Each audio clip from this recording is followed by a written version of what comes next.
Nagsisimula ang anime habang naglalakad ang pangunahing karakter sa tila walang katapusang daan, pero saan man siya tumingin, wala siyang makita kundi damuhang umaabot hanggang sa pinakadulo ng tanawin. Sa kabisera ng kaharian, sa pilitan siyang isinakay sa isang karwahe at halos isang buong buwan siyang naglakbay ng walang malinaw na destinasyon o tiyak na ruta. Pagdating niya sa wakas, isang lalaki ang nagpaliwanag na ang lugar na iyon ang pinakanaangkop para sa isang ulilang gustong bumuo ng sariling buhay. Isa pang lalaki ang nag-abot ng mapa na nagpapakita ng hangganan ng teritoryo, kasama ang listahan ng lahat ng pag-aari na ipinagkaloob ng kanyang kamahalan. Ang pangalan ng lupain ay Nesros, at mula sa sandaling iyon, nakilala na siya bilang Diaz Nesros. Natanggap ni Diaz ang lupain bilang gantimpala sa mga nagawa niya noong panahon ng digmaan, kaya siya ang naging feudal lord na mamamahala sa buong teritoryo. Hindi man niya lubos maintindihan ang dahilan, narinig niyang ang tungkulin ng isang feudal lord ay manirahan sa sariling lupain, protektahan ang mga nasasakupan, at mangolekta ng buwis na ipapadala pabalik sa kaharian.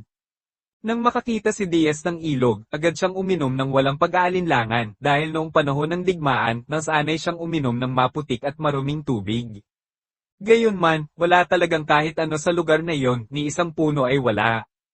Habang lumalalim ang gabi, napagtanto ni Diaz na hindi siya maaaring manatili roon dahil kung magpapatuloy ang ganoong sitwasyon, siguradong mamamatay siya.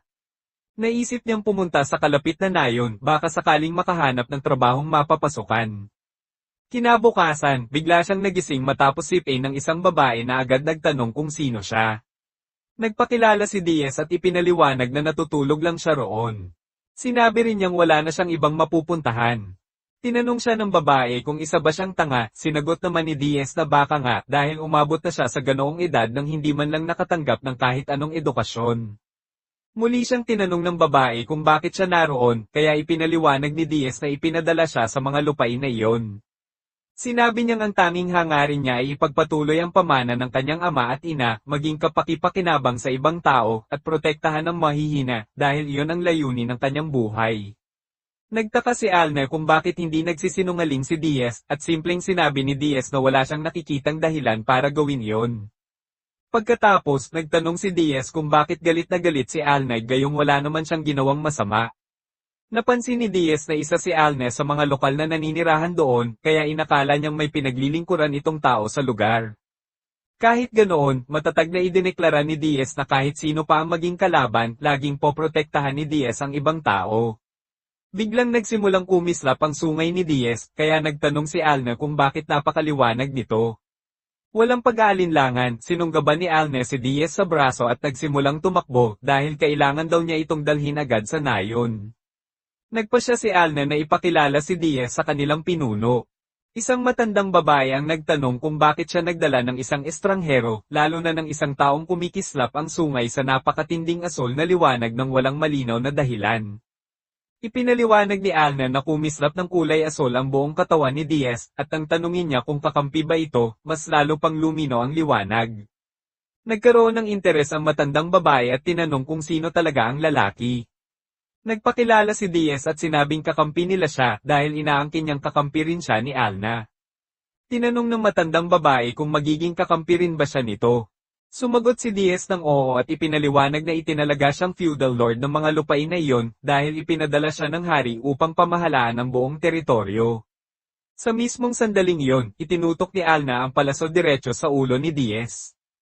Ngunit pinigilan siya ng matandang babae at sinabing hintayin muna nitong matapos magsalita si Diaz bago gumawa ng anuman dahil gusto muna niyang maintindihan ang kwento tungkol sa utos ng hari. Pagkatapos noon, nagsimulang ikwento ni Diaz ang kanyang nakaraan. Sinabi niyang noong buhay pa ang kanyang mga magulang, lumaki siyang halos walang alam tungkol sa mundo.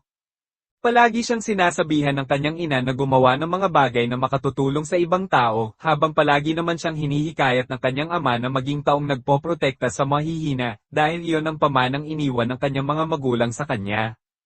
Noong 10 taong gulang si Diaz, isang malubhang epidemya ang kumitil sa buhay ng kanyang ama at ina.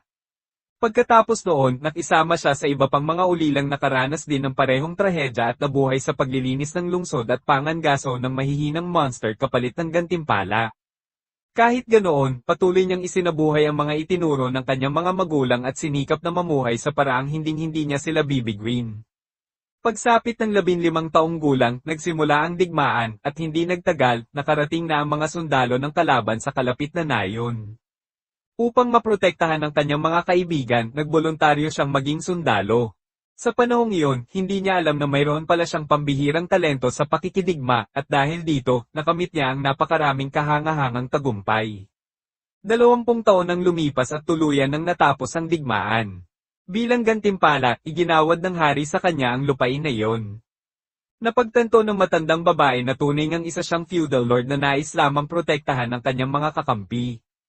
Pagkatapos, tinanong siya kung ano ang gagawin niya kung hindi sila kabilang sa kanyang mga nasasakupan.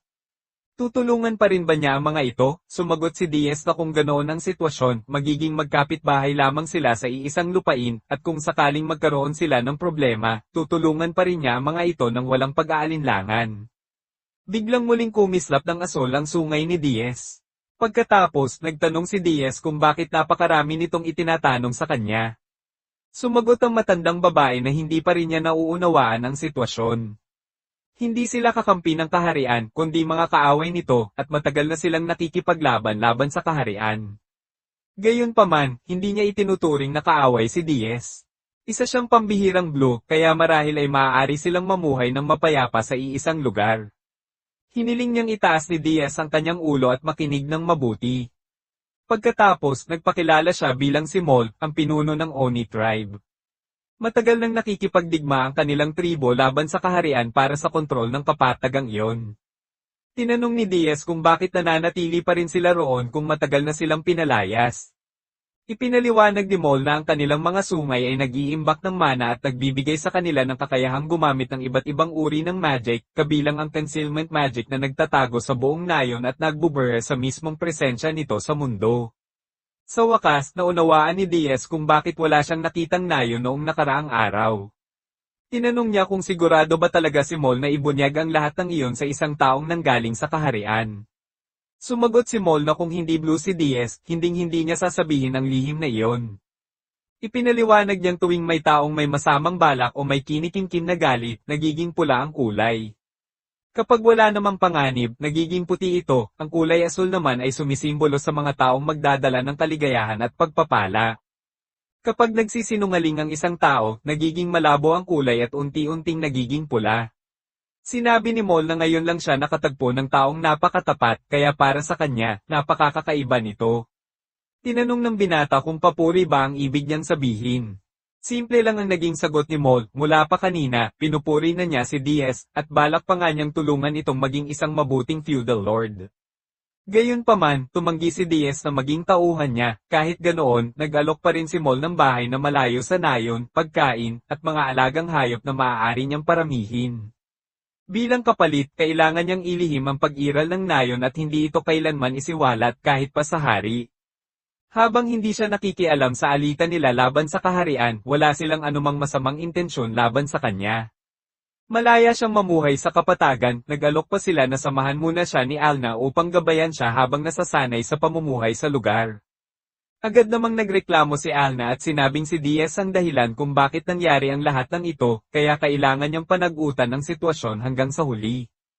Tinanggap iyon ni Diaz ng walang pagtutol, mabilis na lumipat ang usapan sa ibang paksa. Ang lugar at ang mga istrukturang naroon ay tila halos tapos na para bang matagal nang nagpapatuloy ang konstruksyon. Ipinaliwanag ng babae na kapag dumating ang isang krisis, kahit ang concealment magic ay hindi kayang lutasin ang lahat. Ipinaliwanag ng babae na ang tanging solusyon kapag may panganib ay baklasin ang lahat at tumakas habang dala mismo ang bahay gamit ang sistemang tinatawag na Yudo, na ngayon lang nalaman ni Diaz ang pangalan. Nagpasalamat sila sa isa't isa, pagkaraan ng ilang sandali, ipinaliwanag nilang darating din kalaunan ang mga supply ng pagkain at ang salamin.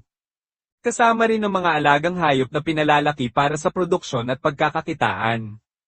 Kung maayos silang aalagaan at pararamihin, makapagbibigay ang mga ito ng pangmatagalang katatagan sa kabuhayan. Sinabi ni Diaz na pag-aaralan niya kung paano alagaan ang mga ito. Pagkatapos, may nagmungkahi na paramihin din ang populasyon ng mabubuting mamamayan, ngunit agad iyong tinutulan dahil sa kasalukuyang sitwasyon.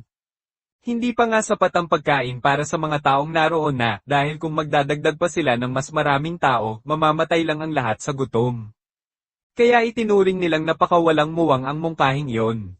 Bilang kapalit, binigyan nila si Diaz ng isang espesyal na pulbos na gawa sa cat vine. Kapag ikinalat ito sa paligid, aakit ito ng mga mababangis na hayop. Simple lang ang plano, patayin ang mga ito, gamitin ang karne at balat pagkatapos ay ipagpalit ang mga iyon sa iba't ibang resources o maging sa mga piyesang kailangan para sa yudo. Walang pag-aalinlangang tinanggap iyon ni Diaz at sinabing mahusay siya sa pangangaso, kaya hindi na niya kailangang pag-isipan pa ang lahat. Diretso siyang nagtungo sa itinakdang lugar at tahimik na naghintay sa pagdating ng mga mababangis na hayop. Pagsisimula pa lang ng labanan, puro instinct at hilaw na lakas ang ginamit ni Diaz. Wala siyang anumang espesyal na teknik, pawang napakalakas na puwersa lamang ang sandata niya. Marami siyang napatay ng mga hayop, ngunit halos kalahati sa mga ito ang nakatakas. Nasiyahan siya sa naging resulta, kaya doon na niya tinapos ang pangangaso. Pagkaraan nito, nakumpirma nila ang pag-iral ng isang material na tinatawag na black silver. Nakabili si Diaz ng napakaraming piraso nito, ngunit hindi niya kayang dalhin ang lahat ng mag-isa. Kaya ang susunod nilang pinag-usapan ay kung paano ito maililipat. Nagulat ang isa sa kanila nang malaman na nakabili si Diaz ng humigit kumulang 30 hanggang 40 piraso. Agad nagbago ang tingin nila sa kanya, dahil sa mga nagawa at ipinakita niya, inilarawan pa nila si Diaz bilang napakalalaking lalaki sa paraang labis ang paghanga. Pagkatapos doon, napunta ang usapan sa susunod na pangangaso. Hindi sapat ang mga nakuha nila sa nakaraang ekspedisyon dahil kailangan pa nila ng mas maraming resources para makapagtayo ng mga pasilidad gaya ng balon at daan patungo sa ilog. Dahil wala silang kakayahang umupa ng mga manggagawa, muli nilang napagdesisyon ng mangaso. Nais sana nilang targetin muli ang parehong uri ng hayop, ngunit magdudulot lamang iyon ng problema sa mga taga-nayon. Sa halip, nagpasya silang manghuli ng mga monster kahit hindi gaanong mahalaga ang karne ng mga ito. Ang tunay na halaga ng mga monster ay nasa kanilang mga sungay, kuko, at magic stone dahil mataas ang presyo ng mga iyon kapag ipinagbili. May karanasan na si Diaz sa pangangaso ng mga monster kaya napagdesisyonan nilang sulitin ang kakayahan niya. Kinumpirma ni Al na nakakaunti lamang ang mga monster sa rehiyon, ngunit mayroon pa ring matatagpuan. Napagkasundoan nilang sasamahan niya si Diaz upang mas mapabilis ang kanilang misyon. Pagkatapos may handa ang lahat, nagsimula na ang kanilang panibagong pangangaso. Hindi nagtagal, namataan ni Diaz ang isang napakalaking target at malinaw na haantong iyon sa isang hindi maiiwasang labanan. Nagpasya si Diaz na siya muna ang mauunang sumugod at sinabihan si Alna na manatili sa likuran. Ngunit ipinaalala ni Alna na kaya niyang gumamit ng concealment magic. Kahit ganoon, itinuring lamang ni Diaz na isang ordinaryong pagong ang nilalang, kaya walang pag-aalinlangan siyang sumugod. Sa unang hampas pa lamang ni Diaz, nabiyak agad ang kanyang sandata na siyang nagpatunay kung gaano kitigas ang baluti ng halimaw. Hindi sumuko si Diaz at agad niyang tinarget ang ulo ng nilalang, ngunit mabilis nitong ipinasok ang ulo sa loob ng sariling shell upang protektahan ang pinakamahinang bahagi ng katawan nito. Mula sa malayo, nagsisigaw si Alna at paulit-ulit na sinabihan si Diaz na umatras na at tumakas habang may pagkakataon pa. Gayunpaman, kahit narinig niya ang babala, hindi ito pinansin ni Diaz. Sa halip, umakyat siyang muli sa ibabaw ng shell ng halimaw at ipinagpatuloy ang walang tigil na pag-atake. Matapos ang sunod-sunod na malalakas na hampas, mas lalo pang nasira ang palakol ni Diaz at lalo pang lumawak ang mga bitak nito. Gayunpaman, hindi man lang siya nabahala dahil kaya niyang ayusin agad ang sandata sa isang iglap. Labis namang namangha si Alna nang makita ang kakayahang iyon. Ipinaliwanag ni Diaz na nakuha niya ang palakol matapos talunin ng isang mandirigmang kilala bilang shogun mula sa karatig na bansa. Bukod sa anyo nitong kahawig ng isang leon, nagtataglay rin ang sandata ng kakayahang kusang ayusin ang maliliit na pinsala anumang oras nang hindi nagsasayang ng panahon. Patuloy na inatake ni Diaz ang napakalaking halimaw hanggang sa unti-unti na siyang makaramdam ng matinding pagod. Nang lumingon siya kay Alna, napansin niyang naaapektuhan na ito ng miasma na inilalabas ng halimaw. Nag-alala si Diaz sa kalagayan ni Alna, at dahil determinado siyang may hatid ito ng ligtas pauwi, nagpasya siyang tapusin na ang labanan minsan at magpakailanman. Tinipon niya ang lahat ng natitira niyang lakas at nagpakawala ng isang huling napakalakas na hampas. Sa pagkakataong iyon, tuluyan nang nabasag ang shell ng higanteng pagong. Sa mismong sandaling iyon, nabunyag ang tunay na anyo ng halimaw. Isang dragon na nagtatago sa loob ng shell ang lumabas at agad nagpakawalan ng napakalaking bowl ang apoy. Gayunpaman, mabilis na kumilos si Diaz at napigilan ng pag-atake sa pamamagitan ng paghiwa sa leeg ng dragon. Pagkaraan noon, patuloy niyang iniwasan ng walang humpay na pag-atake ng halimaw. Ngunit biglang nagbago ng direksyon ng isa sa mga bolang apoy at dumiretso kay Alna, kaya agad na napagtanto ni Diaz na siya na ang tunay na puntirya ng dragon. Walang pag-aalinlangan, tumalon agad si Diaz upang protektahan si Alna.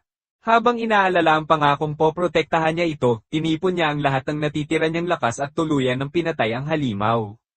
Sa sandaling bumagsak ang napakalaking nilalang, napatakbo si Alna papunta kay Diaz habang umaagos ang luha sa kanyang mga mata. Mahigpit niya itong niyakap at habang nasa mga bisig pa rin ni Diaz, idineklara niyang pakakasalan niya ito. Pagkatapos, nagpalit ang eksena sa isang grupo ng mga taong naghahanap kay Alna. Lahat sila ay nagrereklamo dahil palagi na lang daw nila itong hinahabol. Nang tumingin sila sa mas malayo, napansin nilang paulit-ulit pa rin sinasabi ni Alna na gusto niyang pakasalan ng pangunahing karakter. Samantala, sa nayon, nagtulungan ang mga residente upang hilahin ang napakalaking Earth Dragon. Sinabi ni Diaz na kahit ang pagdadala pa lamang sa higanteng pagong ay napakahirap na.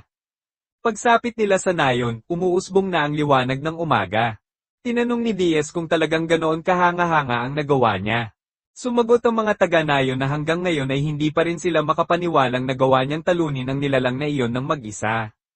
Biglang lumapit si Mol mula sa likuran ni Diaz, sinabi nitong nais niyang humiling na magpatayo sila ng isang balon at isang palikuran. Pagkatapos, idinagdag niyang hindi pa rin iyon magiging sapat dahil isang paa pa lamang ng dragon ay halos sakop na ang buong lugar. Napakahalaga ng mga materyales mula sa katawan nito kaya imposibleng magamit nilang lahat ang mga iyon. Dahil doon, mapipilitan silang isauli ang malaking bahagi nito. Gayunpaman, mapoproseso pa rin nila ang katawan ng dragon para sa kapakinabangan ni Diaz. Bukod sa balon at palikuran, magbibigay rin sila ng mga materyales upang makapagtayo siya ng isang yurt kasama ang pagkain at gamot. May plano rin silang magtayo ng isa pang yurt na magsisilbing imbakan ng mga kagamitan. Taimtim na nagpasalamat si Diaz sa lahat ng kanilang tulong, ngunit pinuto ni Mol ang usapan at hiniling na itabi niya ang bahagi ng katawan ng dragon bilang dowry ni Alna. Ayon kay Mol, kahit isang kuko o pangil lamang ng dragon ay sapat na upang mapasaya ang mga magulang ng dalaga. Nalito si Diaz at agad na nagtanong kung ano ang ibig sabihin ng dowry.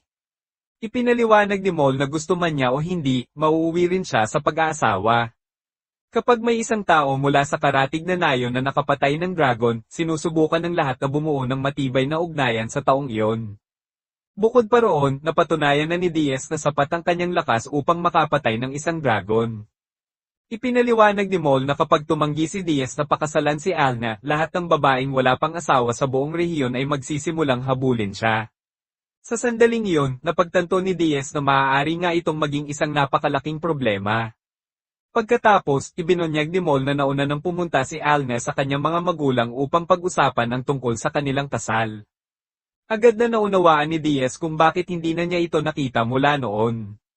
Habang naghahanap pa rin ng ibang solusyon, nagtanong si Diaz kung maaari bang engagement na lamang muna ang mangyari. Sumagot si Mol na walang ganoong kaugalian ng mga lalaking Oni. Sa kanilang tribo, kasal lamang ang kinikilala, kung kailan ito magaganap nasa desisyon na ni Diaz. Ayon kay Mol, iyon na ang pinakamalapit na paraan para makuha ang gusto niya habang napapalakas din ang ugnayan ng lahat. Magiging mas madali rin para kay Diaz na maging isang mahusay na feudal lord. Sinabi ni Diaz na masaya siyang nakikitang nagmamalasakit ang lahat sa kanyang kinabukasan, ngunit gusto niyang maintindihan kung bakit napaka-insistido nila sa usaping iyon. Hindi nagtagal, nagsimulang sabihin ng mga tao sa paligid na napakaswerte ni Alna dahil nakatagpo ito ng taong tulad ni Diaz. Nausisa si Diaz at agad niyang tinanong kung ilang taon na ba si Alna. Sumagot ang mga taga-nayon na 15 taong gulang pa lamang ito. Labis na nagulat si Diaz dahil 35 taong gulang na siya at sapat na ang agwat ng kanilang edad upang maging ama niya pa nga. Sa kaharian, 18 taong gulang pa lamang pinapayagang magpakasal ang isang tao. Dahil dito, iminungkahi ni Diaz na manatili muna silang engaged sa loob ng 3 taon. Sa panahong iyon, balak niyang maging isang dakilang feudal lord. Pagsapit ng panahong iyon, magkakaroon siya ng sapat na oras upang pag-isipan kung ano talaga ang gusto niyang gawin bilang isang pinuno at bilang isang lalaki. Sa sandaling iyon, tahimik na lumapit si Alna mula sa kanyang likuran at sinabing natapos na niya ang lahat ng kailangan niyang gawin. Pagkatapos, noon, tinanong niya si Diaz kung ano ang gusto nitong kainin para sa almusal. Sumagot si Diaz na kahit ano ay ayos lang at siya na ang baalang pumili. Pagsapit ng gabi, nagtipon-tipon ng lahat ng taga-nayon sa iisang lugar. Muli na namang sinabi ng lahat na tinamaan ng jackpot si Alna dahil siya ang mapapangasawa ni Diaz. Napahiya si Diaz at agad na itinama ang lahat sa pagsasabing engaged pa lamang silang dalawa. Hindi nagtagal matapos ang hapunang iyon, natapos na rin ang balon at ang palikuran na naging pundasyon ng kanyang bagong buhay. Habang lumilipas ang mga araw, nakapagtayo rin si Diaz ng mas marami pang bahay, kaya hindi na kailangang matulog sa labas ang kanyang mga tao. Kahit masaya siya sa naging progreso, inaamin niyang marami pa siyang kailangang matutunan pagdating sa pagtatayo ng mga gusali. Habang iniisip niya kung paano makahihikayat ng mas maraming maninirahan sa kanyang lupain, biglang dumating si Alna at sinabing may naramdaman siyang presensya ng isang monster sa hilaga. Ipinaliwanag niyang gumamit siya ng life detection spell sa buong kapatagan at may natukoy itong nilalang. Tinanong ni Diaz kung ilan ang lumitaw na kalaban, sumagot si Alna na isa lang ito, ngunit napakalaki at diretsong papunta sa kanilang lugar. Sinabi ni Diaz na hindi niya hahayaang sirain ng nilalang ang balon at palikurang katatapos lamang nilang itayo. Ayaw rin niyang matakot sina Francis at Frannis, dahil doon, nagpasya siyang harapin agad ang halimaw.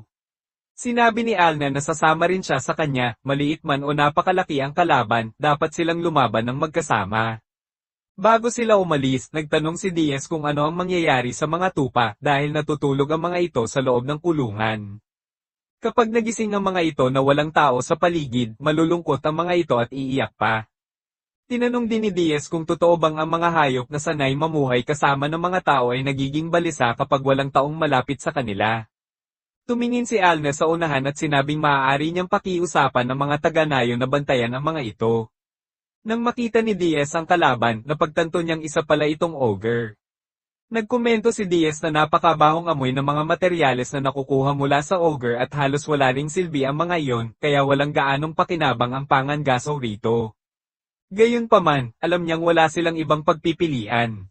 Hindi nila maaaring hayaang makalapit ang ogre sa kanilang nayon. Sumugod si Diaz upang salakayin ang ogre, ngunit madali lamang nitong naiwasan ang kanyang pag-atake. Habang patuloy na umiiwas ang halimaw sa bawat hampas ni Diaz, nagpasya si Alna na itali ang mga paa nito. Sa sandaling naipit ang mga binti ng ogre, sinamantala agad ni Diaz ang pagkakataon at nagpakawala ng isang malakas na hampas na agad tumapos sa halimaw. Pagkatapos ng labanan, nilapitan ni Alna si Diaz, napansin ang napakabahong amoy na kumapit sa kanyang katawan, at sinabihan siyang maligo kaagad. Sa ilog, buong araw na nagbabad si Diaz sa kakaligo, ngunit hindi pa rin niya tuluyang maalis ang mabahong amoy na iniwan ng halimaw. Kinabukasan, naalala ni Diaz kung gaano kasama ang naging karanasan niya noong nakaraang araw.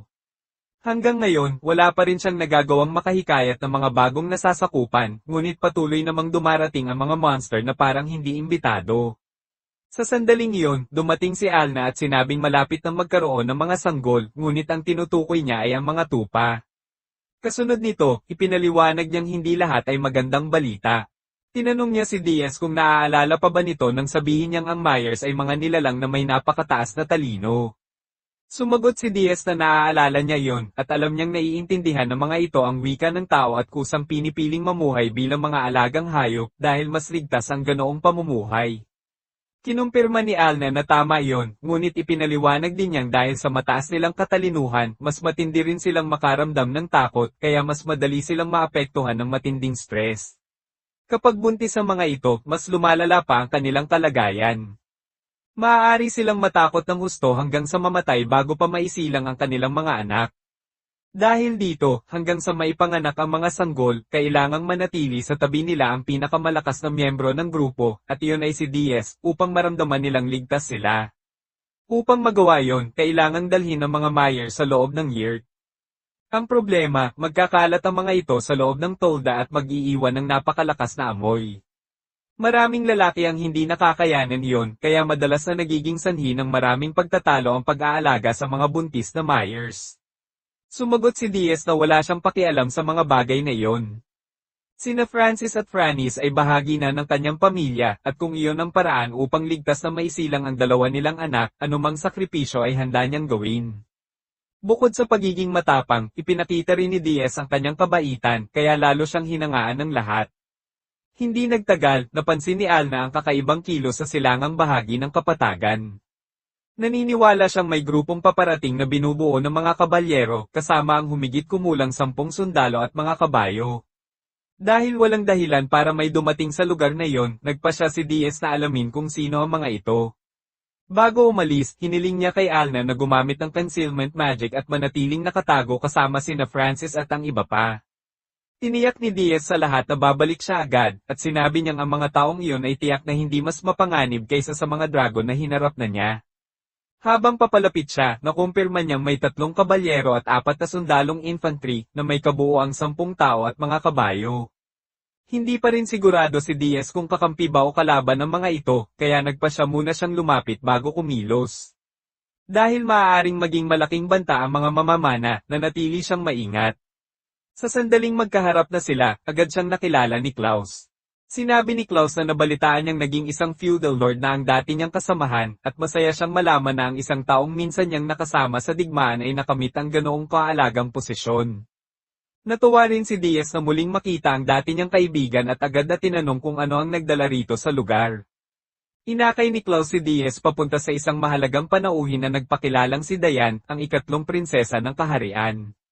Nagulat si Diane sa sobrang kasimpol ng tahanan ni Diaz, at doon niya nalaman na hindi kailanman natanggap ni Diaz ang gantimpala at mga supply na ipinangako ng hari, kaya mula nang dumating siya sa teritoryo, mag-isa siyang nagsumikap upang mabuhay. Pagkatapos noon, ibinunyag ni Diane na malapit nang sumabak ang kaharian sa panibagong digmaan, at hiniling niyang magpadala si Diaz ng mga sundalo upang tumulong sa kanila. Bilang gantimpala, inalok ni Diane si Diaz ng kasal sa pagitan niya, ni Crimea, o ni Morala. Ngunit agad itong tinanggihan ni Diaz at sinabing hindi niya maaaring iwan ang kanyang pamilya dahil buntis si Francis. Bago pa man ang lahat, nilinaw ni Diaz na ang pagpapakasal sa isang taong ngayon lang niya nakilala ay hindi matatawag na gantimpala. Pagkatapos, nagpaumanhin siya kay Diane at mariing ipinahayag na hindi na siya muling lalaban sa anumang digmaan. Ipinaliwanag din niyang imposibleng magpadala siya ng mga sundalo dahil kitang-kita naman ng lahat na wala siyang hukbo ni mga mamamayang maaaring utusan.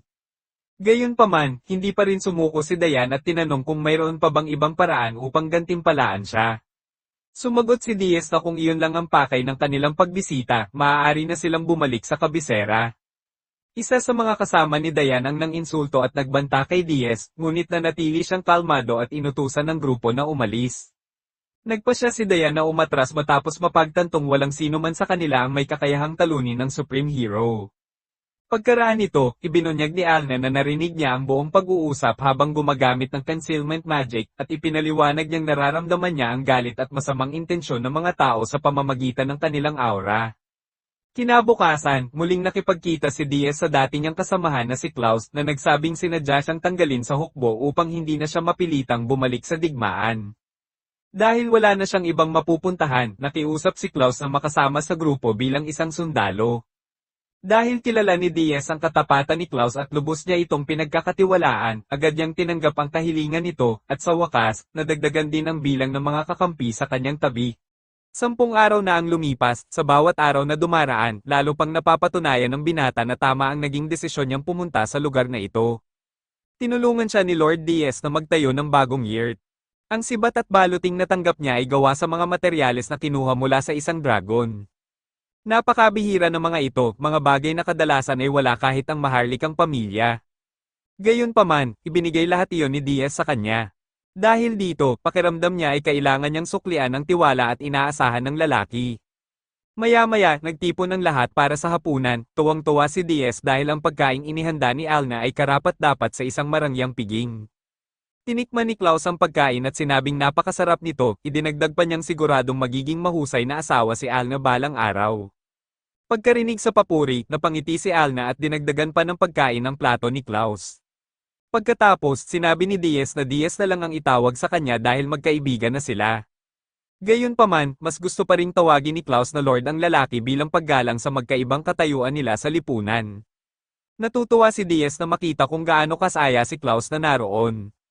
Biglang may napansin si Alna na may gumagalaw sa malayo. Pagtingin niyang mabuti, napagtanto niyang may humigit kumulang 12 taong papalapit.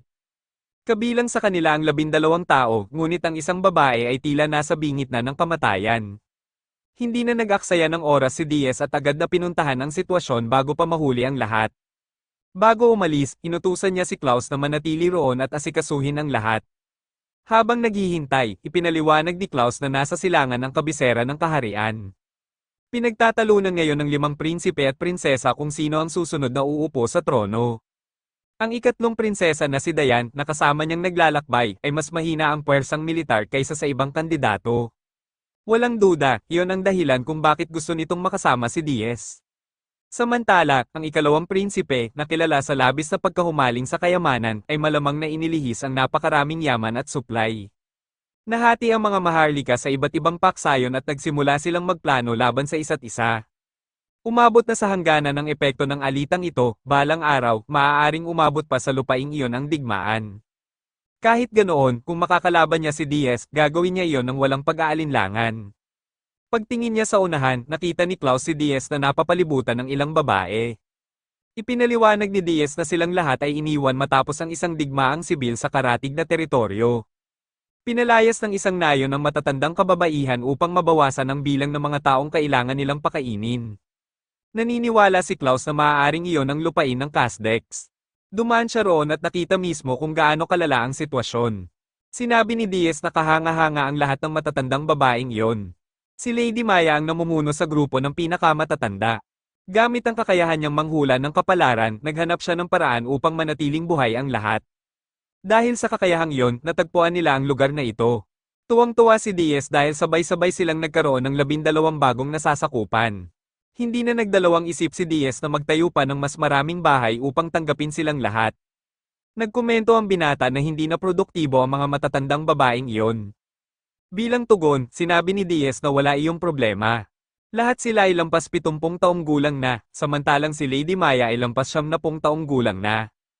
Kahit hindi niya pinapansin ang usapan, naalala ni Klaus na noon pa man ay ganoon na talaga si Diaz. Bumalik ang isip niya sa nakaraan nang umatras ang lahat nang hindi man lang sumusubok lumaban. Habang si Diaz ang nanatili upang tumulong, noong panahong iyon, bumalik lamang siya upang iligtas ang isang babae. Mag-isa niyang hinarap ang napakaraming sundalo, hindi na rin matandaan ni Klaus kung paano eksaktong nagtapos ang lahat. Ang tanging naaalala niya ay ginawa ni Diaz ang lahat ng makakaya upang pigilan ang mga kaaway na makarating sa kanlungan ng mga tao. Sa sandaling iyon, napagtanto ni Klaus na ganoon pa rin si Diaz. Kahit naging feudal lord na siya ng lupaing iyon, hindi pa rin siya nagbago. Nararamdaman ni Klaus na handa niyang ibuwis ang sariling buhay para kay Diaz, at naniniwala siyang balang araw ay magiging dakilang lord ito. Kinabukasan, taos-pusong nagpasalamat ang lahat ng matatandang babae kay Diaz dahil naghanda siya ng lugar kung saan maaari silang magsama-sama at magtrabaho. Ipinaliwanag ni Alna na kapag sapat na ang kanilang lana, gagawa sila ng mga tela para sa lahat. Naniniwala si Diaz na malaking tulong yon, tinanong ng pinakamatandang babae kung bakit tila malalim ang iniisip ni Diaz. Sumagot siya na ngayong mas dumami na ang mga naninirahan, gusto niyang opisyal na gawing isang nayon ang lugar na iyon. Ang problema lang ay wala pa siyang maisip na angkop na pangalan. Pagkatapos, iminungkahi ni Alna na tawagin itong Ilek Village na ang ibig sabihin ay unang nayon. Agad na nagustuhan ng lahat ang ideya at iyon ang napiling pangalan. Tuwang-tuwa si Alna at sinabi na ngayong mayroon na silang nayon, kailangan pa nilang maghanap ng mas marami pang nasasakupan. Sakto namang lalapitan sana ni Diaz si Lady Maya, bigla itong sumulpot sa likuran niya. Ipinaliwanag ni Lady Maya na kung talagang gusto niyang madagdagan ang populasyon, kailangan niyang ibenta ang mga materyales ng dragon at bumili ng mga alipin. Agad namang sumagot si Diaz na kinamumuhian niya ang pang-aalipin. Noong panahon ng digmaan, nakita niya ang napakaraming alipin na ipinapadala sa labanan bilang mga sundalo. Lahat sila ay namatay sa kakilakilabot na paraan, dahil dito, ganap na ipinagbabawal sa kanyang teritoryo ang pagmamay-ari at pagbebenta ng mga alipin. Pagkarinig sa sagot niya, nasiyahan si Lady Maya. Inamin niyang galit din siya sa pang-aalipin at gusto lang niyang malaman ang pananaw ni Diaz tungkol dito. Kung sinuportahan niya yon, balak sana niyang kumbinsihin siyang magbago ng isip. Pagkatapos ay humingi siya ng paumanhin at ipinaliwanag na sa dati niyang teritoryo, napakarami niyang narinig na malulungkot na kwento. Ang feudal lord at ang anak nitong lalaki ay ginawang libangan ng pangangaso ng mga alipin.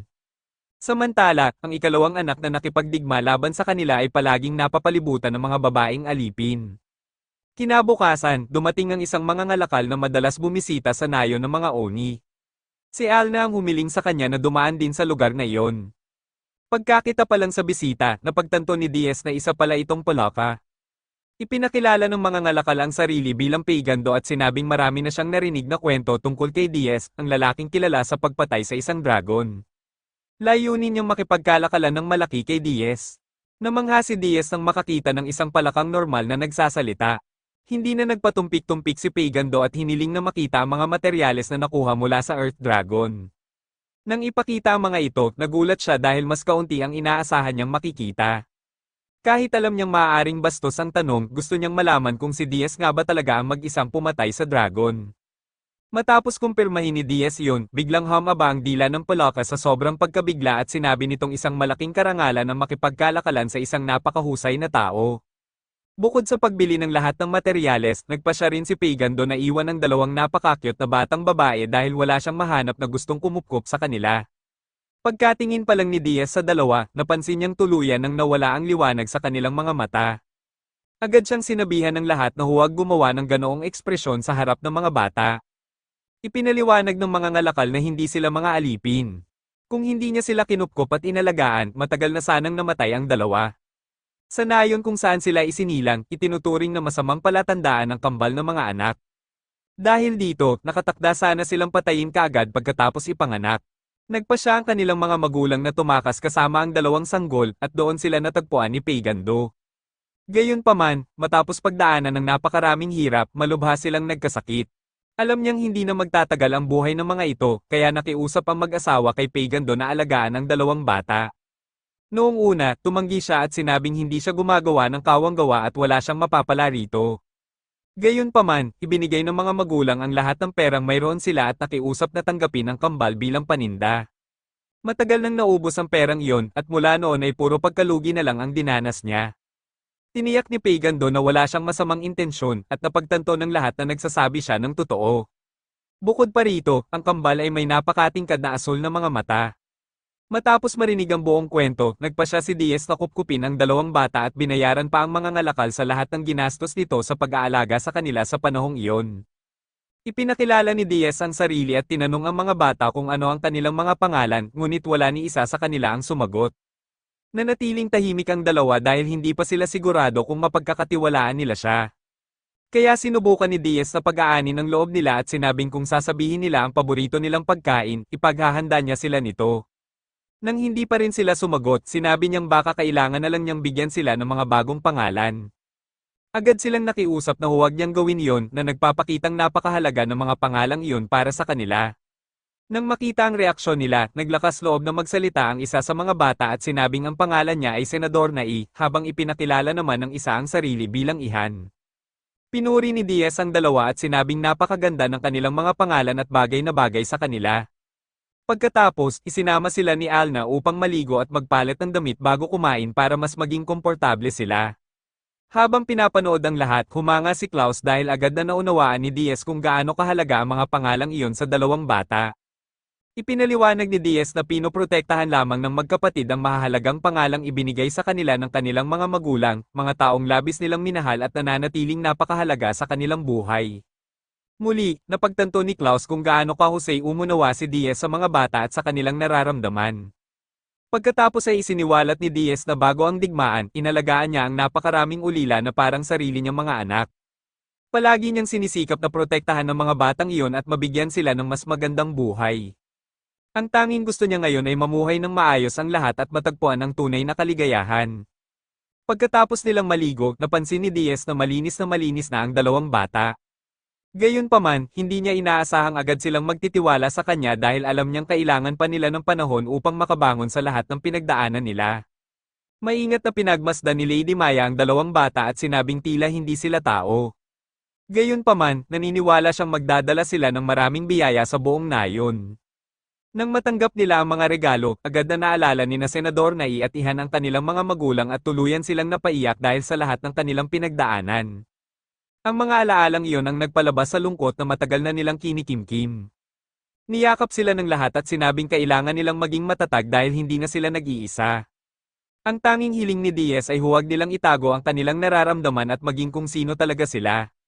Gusto niyang maunawaan nilang hindi nila kailangang sarilinin ang lahat ng kanilang sakit. Maging ang mga tupa ay sinubukan silang aliwin at inalok ang malalambot nilang balahibo upang pag-aani ng loob nila habang umiiyak. Makalipas ang ilang sandali, kumalma rin ang dalawang bata at nakatulog. Mula sa araw na iyon, naging mas masigla at masigabo ang Ilek Village at lalo pang tumibay ang pagkakaisa ng buong nayon sa pagdating ng dalawang bata. Lumipas pa ang 10 araw, nagsimula nang magkaroon ng kaunting pagtatalo ang kambal. Biglang may napansin si Ola ng mga taong papalapit mula sa silangan. Isang tao ang nakasakay sa kabayo sa unahan ng grupo. Nagpasya si Diaz na salubungin sila, ayaw silang paalisin ng mga tupa, ngunit hiniling ni Alna na manatili ang mga ito at bantayan ang dalawang bata. Ang hiling lang nila ay makabalik ang lahat sa lalong madaling panahon. Habang pinagmamasdan ng bisita, napansin ni Alna na puti ang liwanag na nakapaligid dito, ibig sabihin ay wala itong masamang intensyon. Pagkalapit ng lalaki, iisa lang ang itinanong nito. Ikaw ba si Diaz? Ipinakilala ng lalaki ang sarili bilang Camelots at ipinaliwanag na nagtatrabaho siya para sa Lord ng Casdex, si Lord Eldon Casdex. Sinabi niyang pumunta siya sa lugar na ito dahil gusto niyang makilala ng personal si Diaz. Layunin niyang makausap ito at magtatag ng ugnayan sa Ilek Village. Iminungkahi ni Camelots na sa loob ng bahay ni Diaz idaos ang pag-uusap upang maging mas maayos ang kanilang pag-uusap. Gayunpaman, agad na tinutulan ni Diaz ang mungkahi at nagpasyang sa bukas na parang na lamang sila mag-uusap. Nagulat si Camelot sa hindi niya inaasahang desisyon at bahagyang kinabahan, ngunit kalaunan ay tinanggap din niya ang pasya ni Diaz. Habang mas pinag-aaralan ang sitwasyon, naunawaan ni Diaz na ang ikalawang anak ang nagwagi sa digmaang sibil. Gayunpaman, wala siyang balak na payagang makalapit sa Ilek Village ang isang taong napapalibutan ng mga alipin. Para kay Diaz, ang taong may ganoong pag-uugali ay hindi kailanman magiging malugod na tatanggapin sa kanyang teritoryo. Nang tuluyan niya itong makita ng malapitan, may napansin si Diaz na taliwas sa inaasahan niya. Sa kabila ng lahat ng reputasyon at mga pangyayaring kaugnay ng digmaan, napagtanto niyang ang taong nasa harapan niya ay isa lamang karaniwang binata, at dito nagtatapos ang isa na namang episode. Sana ay nagustuhan ninyo ito.